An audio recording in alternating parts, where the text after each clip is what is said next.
There is a rule in the galaxy. You don't pay for someone else's funeral. When the Syndicate came for Earth 30 years ago, the Galactic Council turned their backs. We didn't. We bled for that little blue world, burning a third of our fleet so humanity could survive. Now the Syndicate had come for us. We were alone, watching our skies burn, waiting for the cold end. We thought humanity was still licking its wounds. We were wrong. The sky above Arcadia didn't just burn, it screamed. It was a low, tearing sound, like a sheet of metal being ripped in half by a giant hand. I huddled at the bottom of a trench cut into the red clay of my home world, my knees pulled to my chest.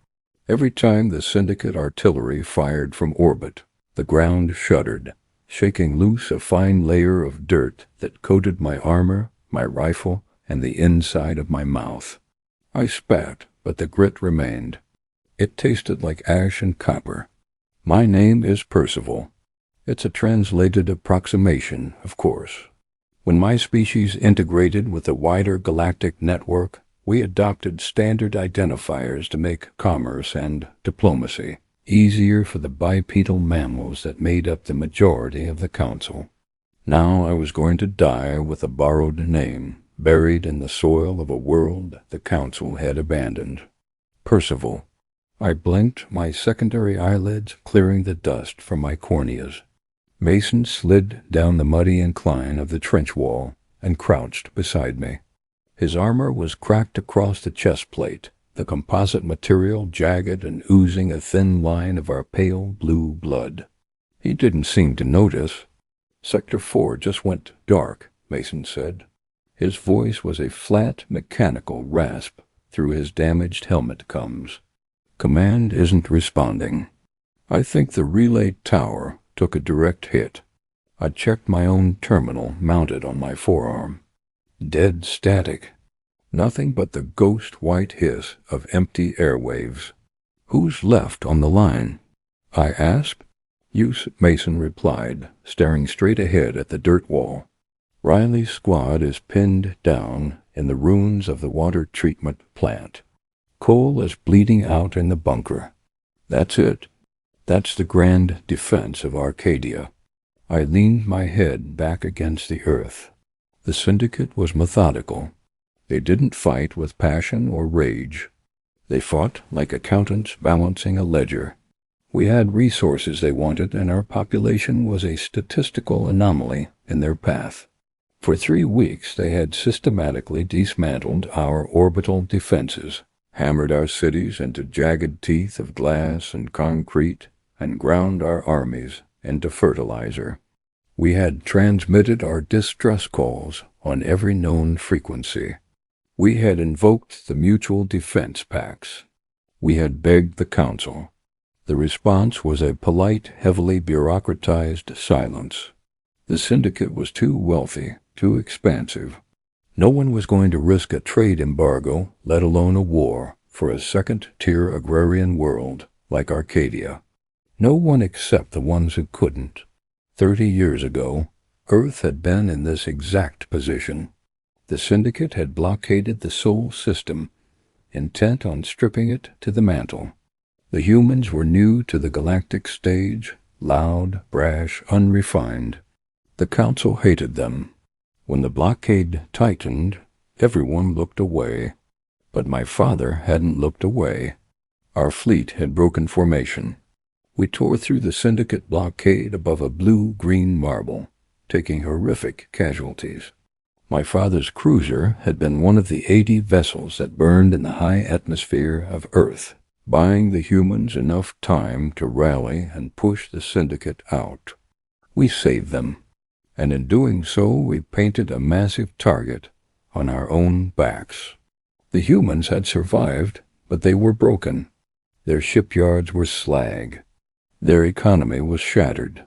They retreated into their system to rebuild, cutting off almost all contact with the outside galaxy. They had sent a single envoy to Arcadia after the war. The envoy had stood before our elders, bowed deeply, and said nothing but a solemn, tear-stained thank you. Then they vanished behind the veil of the solar system. Now the bill for our defiance had come due. The Syndicate had spent 30 years preparing. We were paying the price for Earth's survival, and Earth was nowhere to be found. "Check your mags," I said, breaking the silence. My voice felt hollow, disconnected from my own body. "If Sector 4 is gone, the armor columns will be coming through the valley in less than 10 minutes. Mason unclipped his rifle and popped the battery cell. The indicator light flashed a weak, sickly yellow. 12 charges, he muttered. "I've got 1 thermal grenade." "You?" 15, I said. And my sidearm, it was a joke. We were facing Syndicate mechanized infantry, walking tanks wrapped in energy shields that could shrug off anti-aircraft fire. We were throwing pebbles at an avalanche. A shadow fell over the trench. I looked up. Through the haze of smoke and falling ash, I could see the massive angular silhouettes of Syndicate troop transports descending through the clouds. They moved with a terrifying grace, silent and smooth, unbothered by gravity or the swirling storms of debris. They were coming to finish the job. "Percival," Mason said quietly. He didn't look at me. He was staring down at his rifle.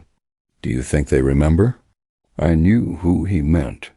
I swallowed hard, the dry click in my throat loud in my own ears. "The humans, they've been locked in their system for 30 years. Mason, they're still trying to put their own house back together. Even if they heard the distress call, they don't have the ships. They don't have the guns. But do you think they remember?" He pressed, his voice tight. "It doesn't matter," I said, racking the bolt on my rifle, the harsh metallic clack cutting through his desperation. "They aren't coming. Nobody is coming. We die here, Mason. We die on our feet. For Arcadia." Mason nodded slowly. He didn't say anything else. He just turned to the lip of the trench, rested the barrel of his rifle on a sandbag, and waited for the end of the world. The bombardment stopped. If anything, the silence was worse than the screaming. The sudden absence of noise felt heavy, a physical weight pressing down on my chest. For 3 weeks, the rhythm of my life had been dictated by the pounding of distant artillery and the shrieking descent of plasma strikes. Now there was just the wind whistling through the jagged ruins of our defensive line. I risked a glance over the sandbags. The valley below was a wasteland of cratered earth and twisted metal. 3 miles out, a wall of dust was moving toward us. It wasn't the wind. It was the Syndicate vanguard. Movement. I called out, ducking back down. "Armor, lots of it. Spread the word down the line." I waited for the echo of my command, the familiar relay of voices shouting down the trench network. But there was nothing. Just the wind. I looked to my left. Mason was completely still, his eyes fixed down his optic sight. I looked to my right. The trench was empty. The bodies of the fallen had been hastily pushed against the back wall to clear walking paths, their pale blue faces covered in brown dust. We were the last ones holding the center. The flanks had either retreated or evaporated. A static burst cracked in my ear. "Percival, this is Riley." The voice was wet, bubbling. "Riley, status?" I barked, tapping my earpiece. "Water treatment, it's gone." Syndicate heavy mechs walked right over the reinforced concrete, like it was cardboard. "Cole is dead." The bunker caved in. He coughed, a terrible rattling sound. "I'm pinned under a support beam. Can't feel my legs." I squeezed my eyes shut. "Hold on, Riley. Play dead. If they sweep the area, maybe they'll bypass the rubble." "They don't bypass, Percival. You know that. They're scanning for vitals. I can hear the drones."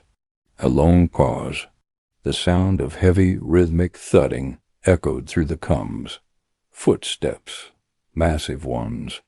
I just wanted to say it was an honor, sir. Riley, don't.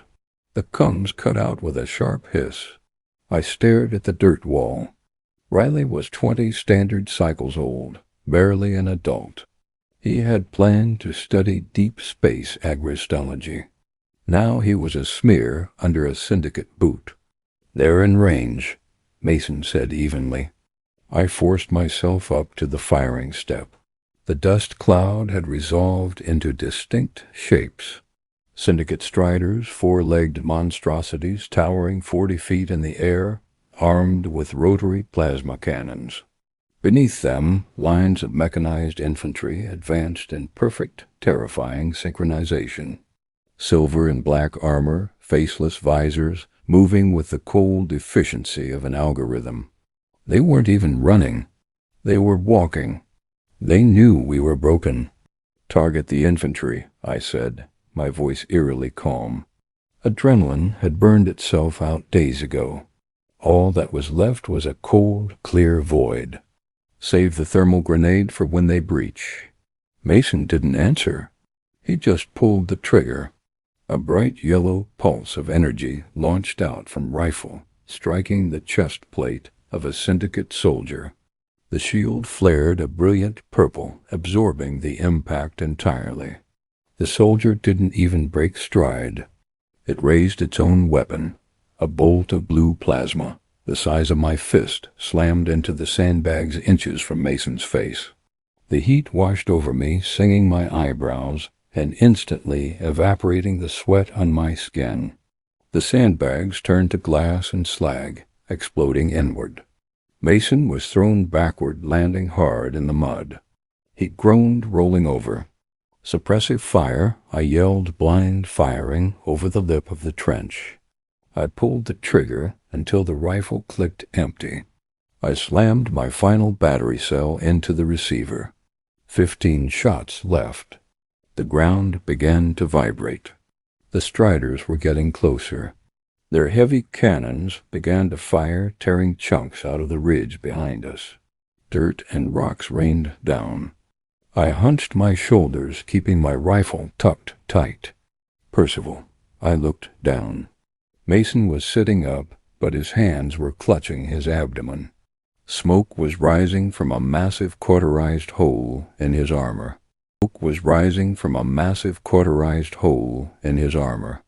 The plasma had burned clean through the composite plating and into his gut.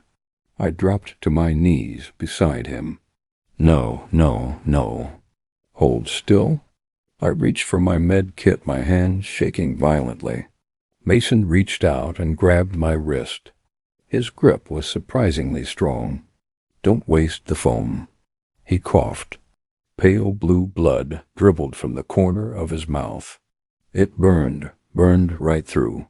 "Shut up, you're fine." I lied, tearing the med kit open. "Percival, look at me," Mason said. His secondary eyelids were fluttering, failing to clear the dust from his eyes. "We held the line." "Tell me we held the line." "We held it," I whispered, pressing a patch of biofoam into the wound. The foam expanded, filling the cavity. But Mason was already staring past me, up at the smoke-choked sky. "The stars are gone," he murmured. His grip on my wrist went slack. His head lolled to the side. I knelt there for a moment, the sound of the approaching Syndicate army fading into white noise. My squad was dead. My friends were dead. My world was dying. I slowly reached down and unclipped the thermal grenade from Mason's belt. I hooked it onto my own. I picked up my rifle. I had 15 shots. I stood up. The Syndicate infantry was less than 50 yards away. I could see the reflection of the burning city in their polished visors. They were raising their weapons. I didn't aim. I just held the trigger down, screaming at the top of my lungs, pouring my grief and rage into the dirt and the smoke. My rifle clicked empty. I threw it aside and drew my trench knife, a heavy, jagged piece of tungsten steel. I braced my feet in the mud. I waited for the plasma to take me, but the plasma didn't come. Instead, the sky broke. It started as a low rumble, entirely different from the Syndicate artillery. It wasn't the clean, humming vibration of plasma drives or the sterile whine of energy weapons. It was a guttural, roaring vibration that shook the teeth in my skull. It sounded like a mountain tearing itself apart. I looked up. The thick blanket of gray ash covering Arcadia's atmosphere was suddenly punctured by 100 streaks of fire. They weren't elegant ships. They looked like iron bricks glowing cherry red with re-entry heat, plummeting toward the earth at suicidal speeds. The Syndicate infantry paused. Their perfect synchronization stuttered. The Striders stopped firing, their heavy turrets swiveling upward to track the incoming anomalies. The sky above us turned into a tempest of fire and thunder. The first object struck the earth a quarter-mile behind the Syndicate lines. The impact was cataclysmic. A shock wave of displaced air and pulverized dirt rolled over the battlefield, knocking me off my feet. I crashed into the trench wall, gasping for breath. Before I could recover, a dozen more objects slammed into the valley. Boom! Boom!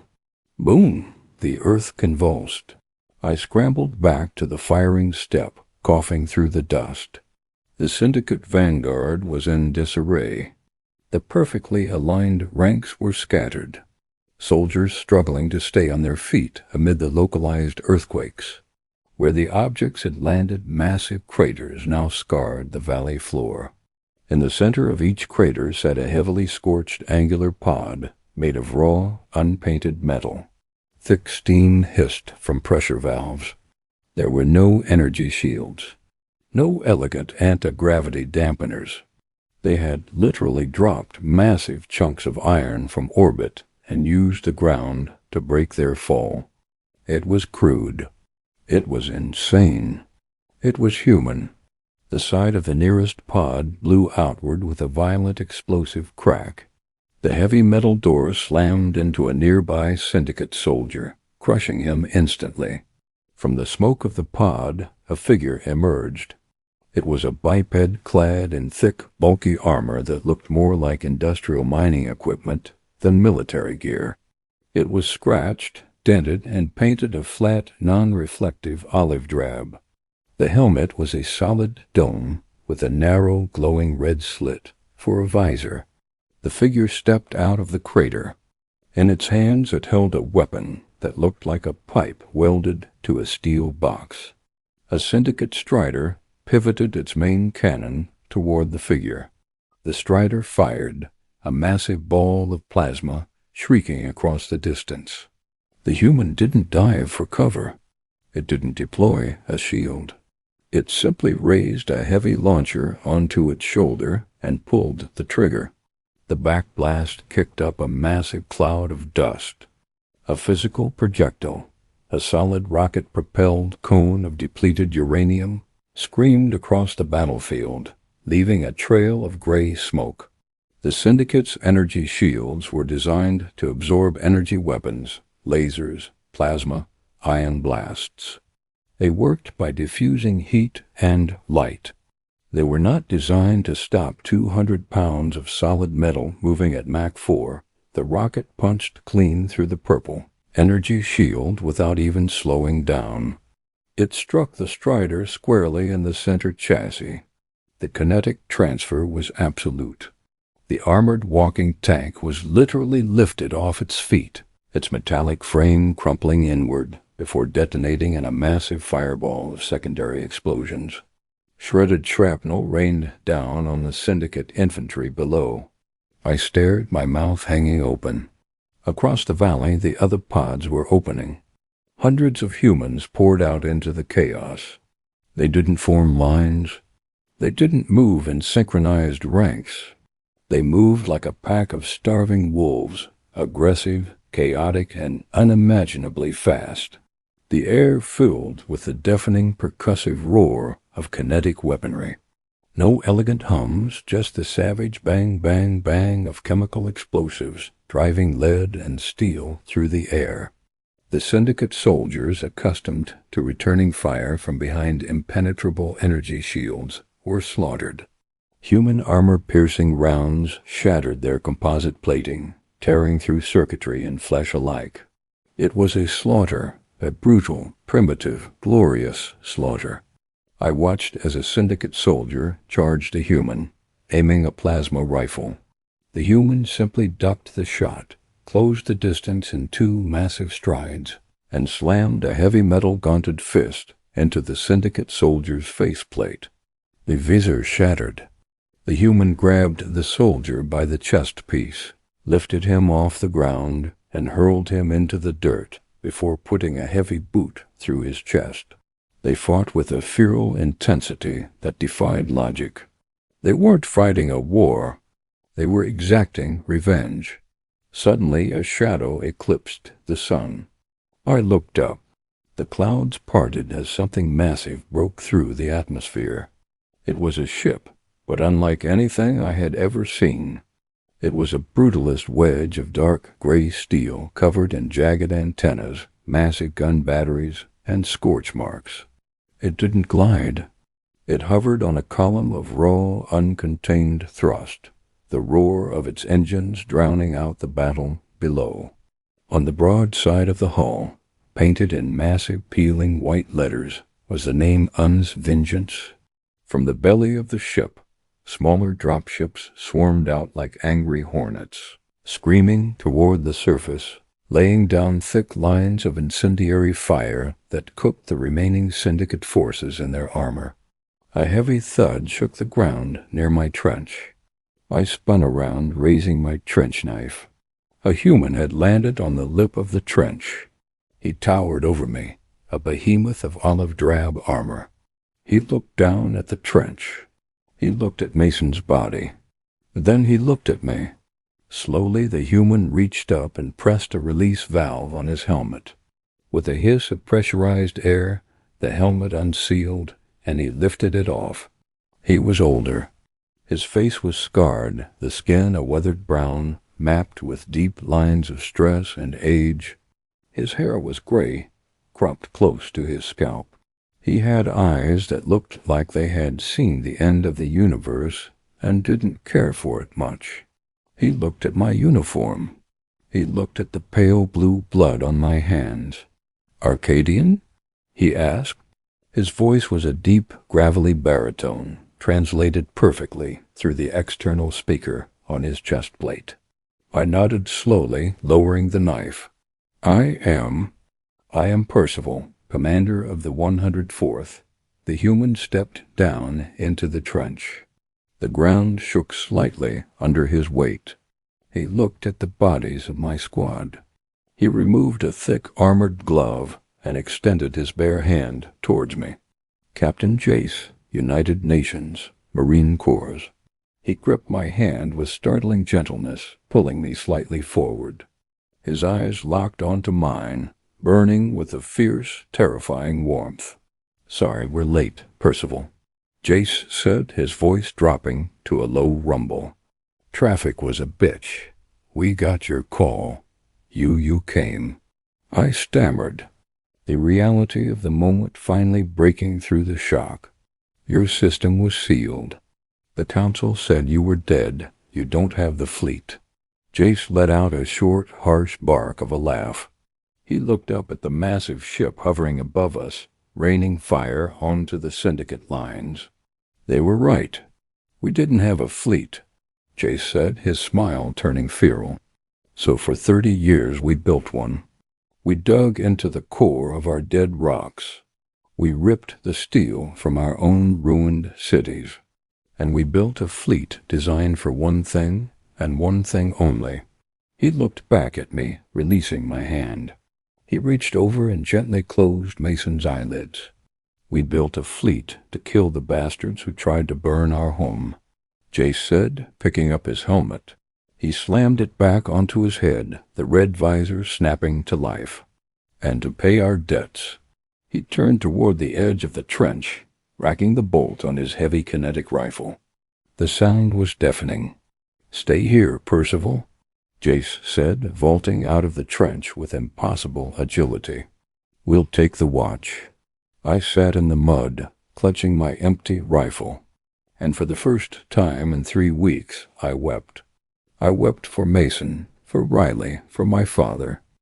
I wept for Mason, for Riley, for my father, and I watched as the humans, the loud, brash, unrefined apes from a broken world, tore the invincible Syndicate army into burning shreds. The debt was being paid in blood and iron, and humanity brought a lot of iron. The smell of human warfare was not clean. When the Syndicate fought, the air smelled of ozone, sterilized dust, and flash-melted polymers. It was the scent of a laboratory experiment gone violently wrong. The humans brought a different stench to Arcadia. They smelled of sulfur, burning diesel oil, and atomized blood. It was a suffocating primal odor that clawed at the back of the throat. It smelled like the earth itself was bleeding. I stood on the lip of my trench, the wind whipping my dust-caked uniform, and watched the avalanche roll forward. Captain Jace had told me to stay put. He had told me they would take the watch. But as I looked down into the muddy ditch at Mason's body, the quiet stillness of the grave felt unbearable. The Syndicate had taken everything from me. They had ground my squad into the dirt, leveled my city, and reduced my home world to an ash heap. I was not going to sit in a hole and let someone else finish my war. I checked my sidearm, a plasma pistol, standard Arcadian officer issue. It had 3 charges left. I holstered it, stepped over the sandbags, and walked into the chaos. The battlefield was unrecognizable. The neat, methodical lines of the Syndicate advance had been churned into a massive, smoking graveyard of shattered metal and cratered earth. Human drop pods littered the valley like the seeds of some terrible iron forest. From them poured an endless stream of olive-drab infantry, moving with a chaotic, terrifying purpose. I fell in behind a squad of humans pushing up the left flank. They didn't notice me at first. They were too busy doing the ugly work of close-quarters extermination. The Syndicate soldiers were trying to adapt, realizing their energy shields were completely transparent to solid lead and depleted uranium. They had abandoned their synchronized marching formations and sought cover behind the wrecks of their own striders. It didn't matter. The humans simply destroyed the cover. I watched a human soldier, a massive individual with the name Miller stenciled in chipped white paint on his shoulder pauldron, heft a shoulder-mounted tube. He didn't aim at the Syndicate troops pinned behind a slab of concrete. He aimed at the concrete itself. A thunderous crack echoed across the plain, followed by a concussive shockwave that rattled my teeth. The concrete slab didn't just break, it pulverized into deadly shrapnel, shredding the infantry behind it. They fought with an absolute absence of elegance. There were no calculated flanking maneuvers or strategic retreats to preserve shielding. If a human was pinned down, 2 more would simply charge the firing position, screaming obscenities over the roar of their weapons, willing to trade their own armor plating for a kill. "Hey, Lou boy!"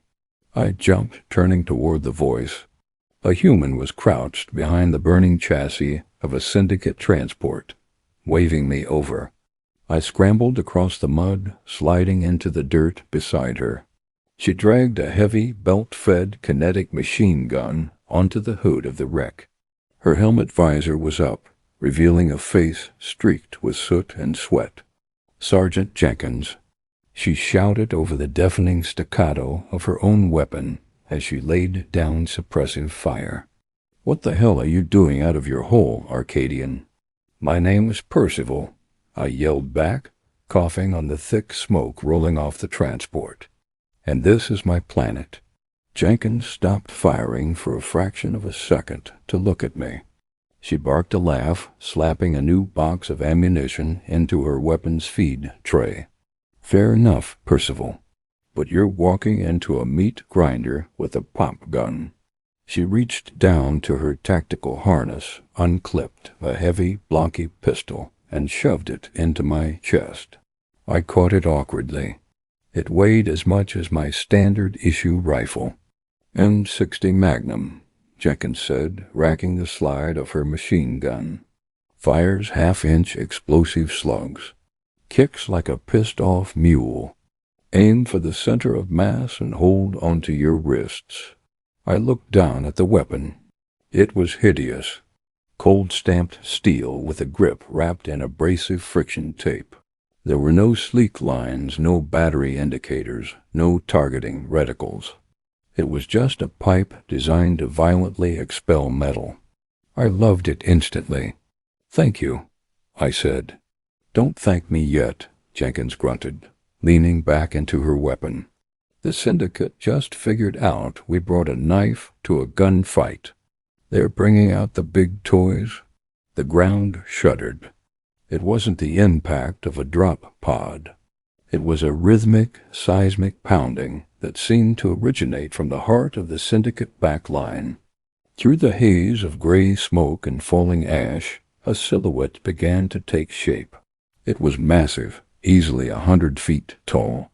It didn't walk on 4 legs like the Vanguard Striders. It rolled forward on massive, segmented tank treads that crushed entire drop pods flat. The upper chassis was a heavily armored citadel, bristling with heavy plasma batteries and missile racks. "Siege engine," I whispered, the cold void in my chest suddenly filling with ice. They brought a planet cracker. The machine paused. From its center, a massive singular lens began to glow with a blinding violet light. "Incoming!" Jenkins screamed, grabbing my shoulder and pulling me down into the mud. The air pressure dropped instantly, sucking the breath from my lungs. A beam of concentrated thermal energy, thicker than a human dreadnought, slammed into the earth 100 yards to our right. The impact didn't explode. It simply unmade the world. A massive trench of boiling lava was carved into the valley floor in an instant. 3 human squads caught in the beam's path didn't even have time to scream. They simply evaporated into ghosts of ash. The massive machine swept the beam in a slow, agonizing arc, cutting the human advance in half. The heat washed over our cover, blistering the paint on the transport and forcing my secondary eyelids to snap shut. "Command, this is Jenkins." She roared into a helmet comms. "We have a Class A heavy armor unit on the field. We need orbital bombardment right Dan now." Static crackled in response. Then the gravelly voice of Captain Jace cut through. "Negative, Jenkins. The Vengeance is taking heavy fire from a Syndicate orbital platform. We're losing the sky. Air support is grounded. You need to crack that thing from the dirt." Jenkins cursed, a long creative string of human profanity, and slammed her fist against the transport. Armor-piercing rounds are bouncing off its physical plating. The shield is down, but its hull is too thick for small arms. We need a satchel charge and its main thermal exhaust, or that thing is going to melt this entire valley to glass. I looked at the towering monstrosity.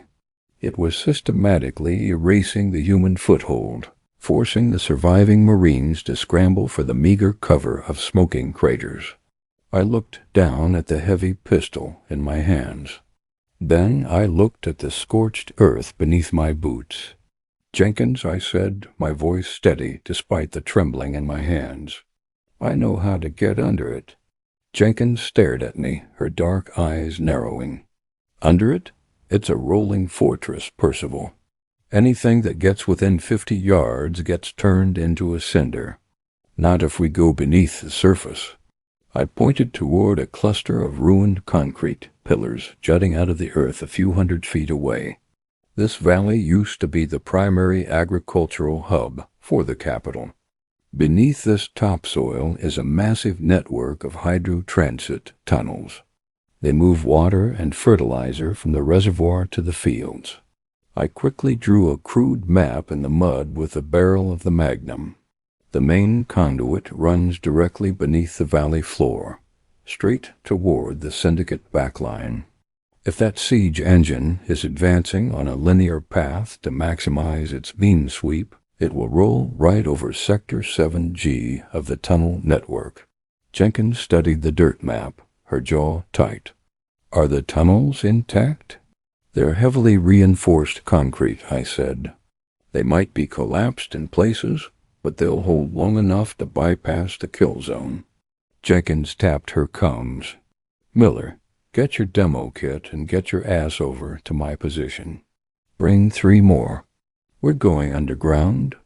Within minutes, Miller, the massive Marine I had seen earlier, slid into our crater, followed by 3 others. They looked like walking armories, strapped with bandoliers of heavy explosives, magnetic mines, and shaped charges. What's the play, Sarge? Miller asked, his voice a deep rumble beneath his helmet. The Arcadian is taking us on a subterranean tour, Jenkins said, pointing to the concrete pillars. We get under that rolling toaster, blow the street out from beneath it, and shove a bundle of C-12 up its exhaust vent when it drops into the hole. Miller looked at me, tilting his head. Lead the way, Blue Boy. We moved in a staggered sprint, diving from crater to crater while the siege engine continued to carve the valley into a lake of fire. We reached the pillars just as a barrage of Syndicate plasma fire melted the ground we had been standing on seconds before. I found the heavy steel maintenance hatch half buried in the rubble. It was buckled and warped from the artillery strikes. Miller didn't wait for a command. He stepped forward, wedged a heavy crowbar into the seal, and heaved. The muscles in his neck strained against the collar of his armor until, with a screech of tearing metal, the hatch popped open. A wave of cool, damp, foul-smelling air washed over us. Into the dark, Marines, Jenkins ordered. I dropped down the rusted ladder first, clicking on the tactical light mounted to my shoulder guard. The tunnel was wide enough to drive a transport through, lined with massive pipes that hummed with a faint, dying pulse of the city's automated systems. Dying pulse of the city's automated systems. The ground was slick with mud and stagnant water. The humans dropped in behind me. The heavy thud, thud, thud of their boots echoing ominously in the enclosed space. It's a straight shot for a mile, I whispered, though there was no one to hear us down here. But we have to move fast. The structure is compromised. Above us the earth groaned. The vibrations from the battle on the surface sent constant cascades of dust and concrete flakes raining down on our helmets. Every time the siege engine fired its main weapon, the tunnel walls flexed inward, the reinforced rebar groaning in agony. We ran through knee-deep sludge, vaulting over collapsed support beams, and squeezing through narrow gaps where the ceiling had caved in. I led the way, navigating the labyrinth of maintenance junctions by memory. This was my home. I knew its bones. Hold up, Jenkins hissed abruptly, throwing a fist in the air. We froze. Above us, the rhythmic pounding of the artillery had vanished, replaced by a deep, mechanical grinding that shook the stagnant water at our feet into a frenzy of ripples. It sounded like an earthquake dragging itself across the ceiling. It's right above us, Miller whispered, looking up at the cracked concrete. It's settling into a firing position. Jenkins looked at me. Are we at Sector 7G? I checked the faded stencil on the wall beside me. SEC 7G mate. We're right in the center of the span. Miller rigged the ceiling. Jenkins ordered, take the support pillars out. We dropped the floor out from under this pin, its treads in the crater, and hit the vents when the undercarriage is exposed. The Marines moved with terrifying efficiency. They didn't speak. They communicated in sharp hand gestures, slapping bricks of gray explosive onto the load-bearing pillars of the tunnel, linking them with detonator cord. Suddenly, a massive chunk of the ceiling gave way. A slab of concrete the size of a transport crushed one of the Marines instantly.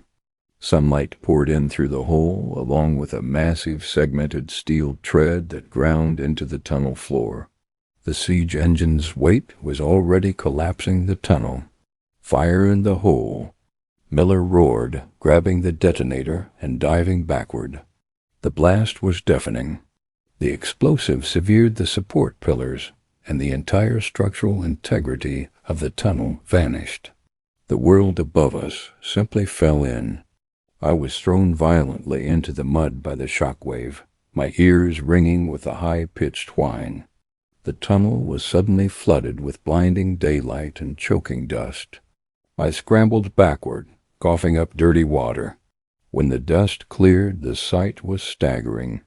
The massive siege engine had plunged into the sinkhole we created. Its left treads were buried in the rubble, canting the entire machine at a 45 angle. Its main cannon fired wildly into the sky, the violet beam harmlessly searing the clouds. But it wasn't dead. The undercarriage of the machine was exposed, revealing a massive, glowing orange exhaust port roughly 10 feet in diameter. It was venting superheated gas, screaming like a dying animal. Miller the charge. Jenkins yelled, firing her machine gun up into the undercarriage to suppress the automated defense turrets attempting to track us. Miller scrambled up the mountain of rubble, hauling a heavy canvas satchel. He was 50 feet from the vent when a Syndicate plasma turret locked onto him. A bolt of blue fire struck him in the shoulder, blowing his left arm clean off at the joint. Miller screamed, tumbling backward down the debris pile, dropping the satchel charge. It rolled down the concrete slab, coming to rest a few feet from me. "Miller!" Jenkins screamed, breaking cover to run toward him. But the defense turrets pinned her down behind a twisted I-beam. The remaining Marine was dead, crushed by falling debris. The siege engine's main cannon began to lower. It was trying to aim down into the hole. If it fired, we would all be incinerated instantly. I looked at Miller, bleeding out in the mud. I looked at the satchel charge. Arcadians are not built for war. We are farmers, engineers, and scholars. Our bones are lighter. Our muscle mass is lower. But humans aren't the only ones who know how to pay a debt. I dropped the magnum, grabbed the heavy canvas satchel, and ran. Percival, no. Jenkins yelled. I ignored her. I scrambled up the slick, jagged mountain of concrete and rebar. The heat from the exhaust vent washed over me, singeing my uniform and burning my exposed skin. I could feel my lungs blistering with every breath. A plasma bolt clipped my thigh, sending a jolt of agonizing pain up my spine. My blue blood spattered against the gray concrete. I stumbled, but I didn't stop. I used my uninjured leg to push off a piece of rebar, launching myself toward the glowing orange maw of the exhaust vent. I slammed the satchel charge against the magnetic grating of the vent, twisting the timer dial to 0. I didn't have time to jump clear. I simply let go and fell backward. The explosion didn't just rattle my teeth, it broke the sky. The C-12 charge detonated inside the thermal exhaust of the siege engine, creating a localized pressure vacuum that ignited the machine's internal plasma reserves. The blast wave caught me midair, throwing me like a rag doll against the far wall of the collapsed tunnel. I hit the mud hard, my vision fracturing into jagged shards of white and black. The siege engine tore itself apart from the inside out. A geyser of blue fire and shattered armor erupted into the atmosphere, a brilliant, beautiful pillar of destruction. The immense machine groaned, buckled, and collapsed into the crater, a dead, smoldering husk of iron and melted wire.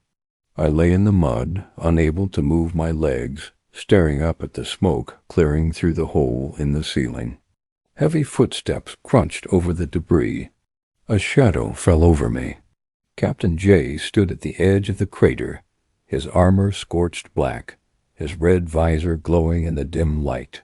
He looked down at the ruined siege engine, then down at Jenkins, who was holding a heavily bandaged Miller over her shoulder. Finally, Jace looked at me. He slid down the rubble pile, kneeling beside me in the mud. He unsealed his helmet, tossing it aside. His face was covered in dirt and blood, but his eyes were bright. He reached down, grabbing the collar of my tactical vest, and hauled me up into a sitting position.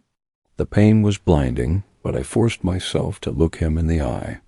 "You hit the vent," Jace stated, his voice a low, gravelly rumble. "I hit the vent," I wheezed, coughing up a spatter of blue blood. Jace looked at the crater, then back at me. A slow, terrifying grin spread across his scarred face. He clapped a massive, heavy hand onto my uninjured shoulder, a gesture so forceful it nearly knocked me back down. "Good man, Percival," Jace said, his voice carrying the weight of an entire species' respect. "Good damn man. Now get up. We still have a planet to take back." Human combat medicine was not designed to heal. It was designed to keep a body functional long enough to finish the job. Griggs, a wiry medic with a splatter shield bolted over his face, slid down the crater wall.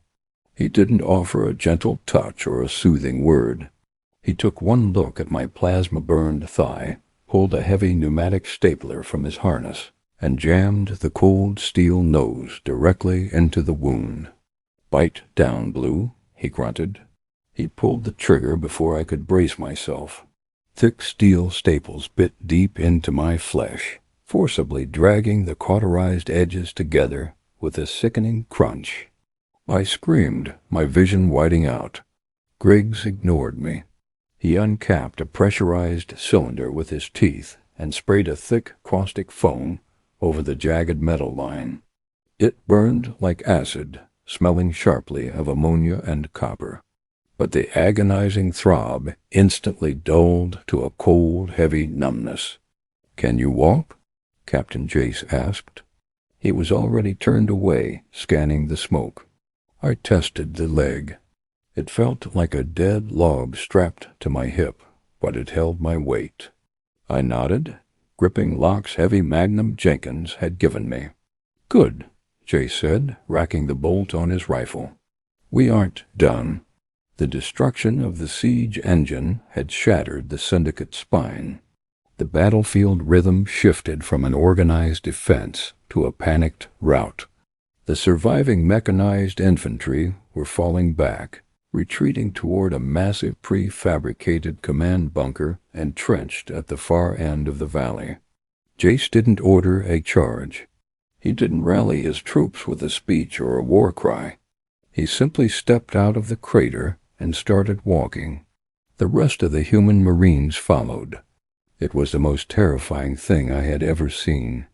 Hundreds of heavily armored soldiers, battered, bleeding, and caked in gray ash, advancing through the mud with a slow, inevitable cadence. They abandoned the concept of cover. When a Syndicate soldier popped up from behind a ruined transport to lay down suppressing fire, a dozen kinetic weapons swung toward the target in eerie unison. The suppressing fire was met with a localized storm of lead and depleted uranium, tearing both the cover and the soldier into absolute ruin. The air grew thick with the choking stench of cordite, burning diesel, and atomized blood. I limped alongside Jace, the magnum heavy and reassuring in my grip. I fired at once at a fleeing Syndicate straggler who had lost his shield. The recoil sent a shockwave up my arm, nearly dislocating my shoulder. But the explosive slug caught the soldier in the center of his chest. He went down in a spray of purple and didn't get back up. We reached the perimeter of the Syndicate command bunker. It was a massive dome-like structure of sleek black composite material built to withstand orbital bombardment. It sat like a sterile, arrogant blister on the ruined face of my home world. The heavy blast doors were sealed tight. "Breach it," Jace ordered, his voice flat. "Breach it," Jace ordered, his voice flat. 4 Marines jogged forward, carrying heavy magnetic cutting charges.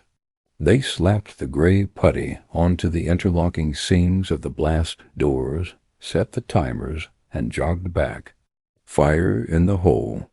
The explosion was a focused, inward-directed crack that sucked the air from my lungs. The locking mechanisms shattered.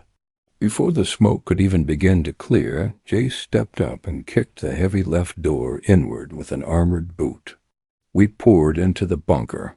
The interior was a jarring contrast to the mud and slaughter outside. Blindly bright, sterile, white lights reflected off polished floors and pristine control consoles. The air was temperature-controlled, smelling faintly of ozone and recycled oxygen, and it was full of panicked Syndicate officers. These weren't the faceless infantry. These were the architects of my world's destruction. They wore immaculate, silver-threaded uniforms. Their tall, slender frames huddled frantically behind holographic tactical tables. A few heavy security guards tried to raise their plasma rifles. They were met with a deafening roar of human combat shotguns. In the enclosed, pristine space, the kinetic weapons were apocalyptic. The guards were literally blown off their feet, their shields shattering under the raw physical mass of buckshot and solid slugs. The flawless white walls were instantly painted with broad, wet streaks of vivid purple. The Marines spread out, clearing the room in seconds. No shouting, no hesitation, just a mechanical, rhythmic pull of triggers until nothing was left standing. "Clear left," Jenkins yelled. "Clear right," Griggs echoed. Jace walked slowly toward the center of the room. Behind the main tactical table, cowering on the polished floor, was the Syndicate overseer. He was a high-ranking aristocrat, his chest weighed down by medals from a dozen subjugated worlds. He was trembling violently, his 4 eyes wide with absolute terror as he stared up at the blood-soaked, mud-caked human looming over him. "Stop," the overseer shrieked, raising his long, elegant hands. "I invoke the Geneva Conventions. I invoke the Galactic Council Treaties of Armed Conflict. We surrender." Jace stopped. He looked down at the overseer, his scarred face completely devoid of emotion. "The Geneva Conventions," Jace repeated, his voice a low, rough rumble. "Yes," the overseer babbled, scrambling backward until his spine hit a console. "You are humans. You must accept our surrender. It is the law." Jace slowly reached up with a thick, armored finger. He wiped a streak of pale blue Arcadian blood off his own chest plate. He stared at it for a long moment. "The Geneva Conventions were burned 30 years ago," Jace said quietly, "along with Paris and Tokyo and New York." The overseer stared at him, uncomprehending, his mouth opening and closing soundlessly. "But the council laws, the council isn't here," Jace interrupted. He raised his heavy kinetic rifle, the bruised and smoking barrel aimed squarely at the overseer's chest. "And we didn't come here to arrest you. We came here to kill you." He pulled the trigger. The gunshot was a physical blow in the enclosed space. The overseer slumped backward, sliding down the console, leaving a wide, glistening smear of purple across the white polymer. Jace lowered his rifle. He didn't spare the body a second glance. He turned to Jenkins.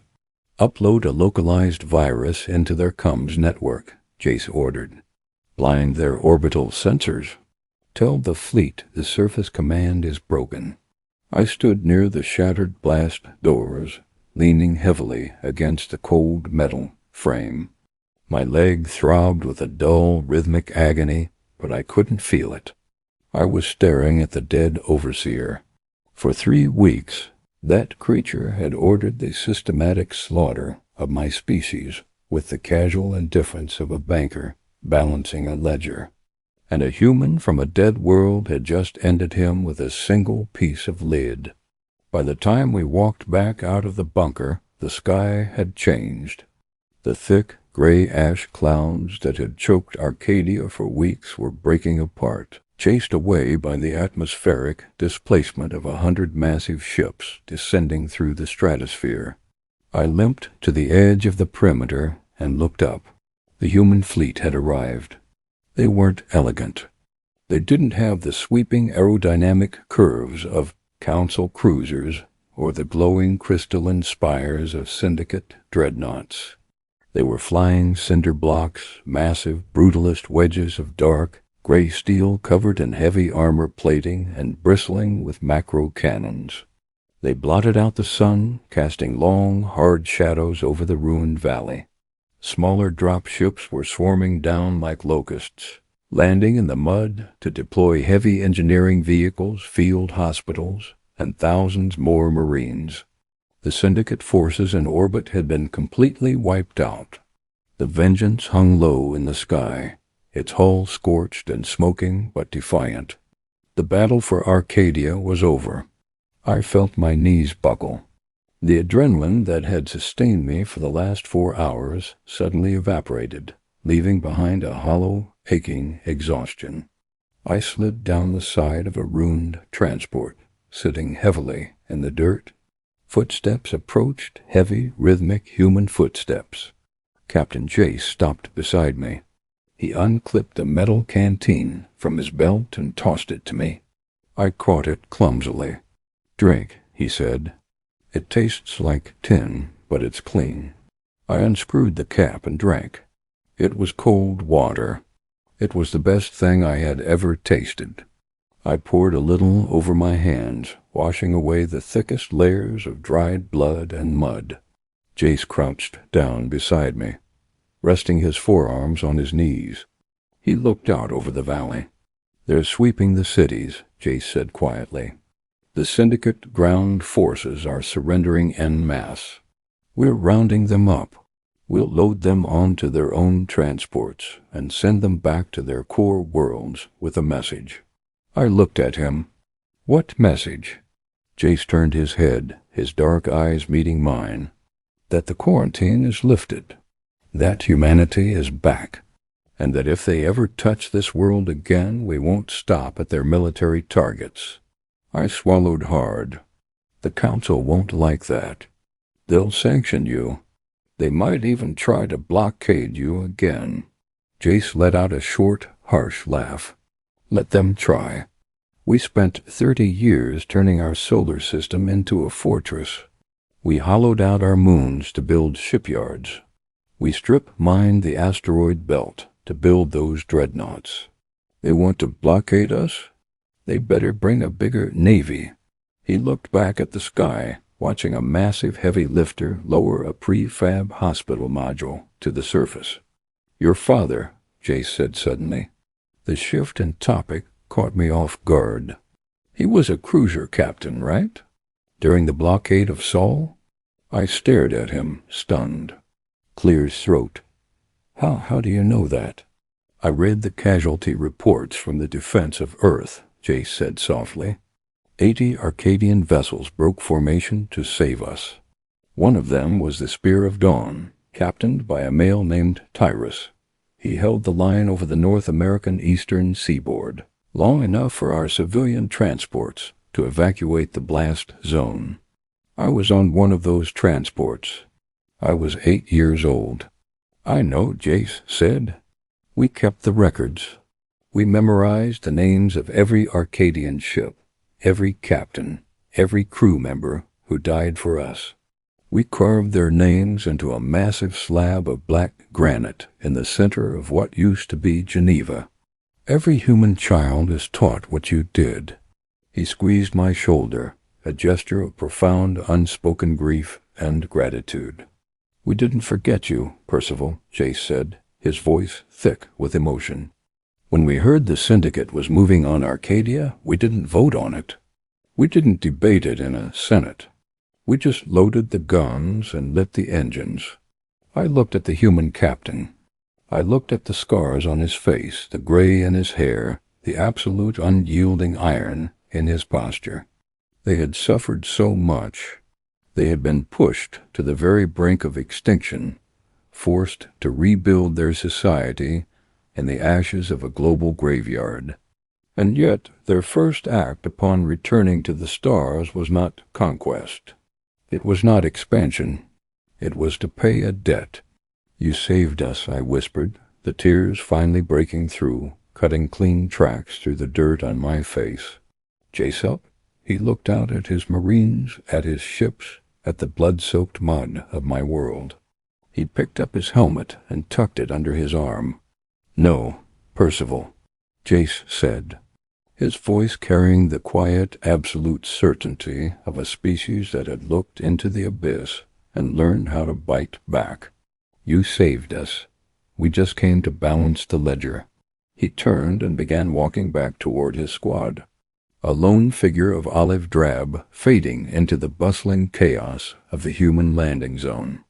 I sat against the ruined transport, watching the setting sun catch the dark steel of the human dreadnoughts above. The sky was no longer screaming. The earth was no longer shaking. My squad was gone. My world was scarred.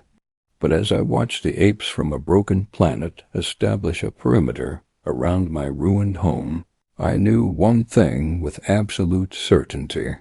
We would never be alone again. If you felt the weight of that ending and the ironclad loyalty of Captain Jace, hit that like button and subscribe to the channel. We forge epic original HFY sci-fi stories just like this every single week, bringing you the most badass tales of humanity, balancing the ledger across the stars.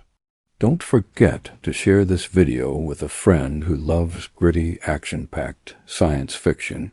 Drop a comment below. If you were commanding a human dreadnought to save Arcadia, what would you name your ship? Ring that notification bell, stand with Earth, and we'll see you in the next story. With Earth, and we'll see you in the next story.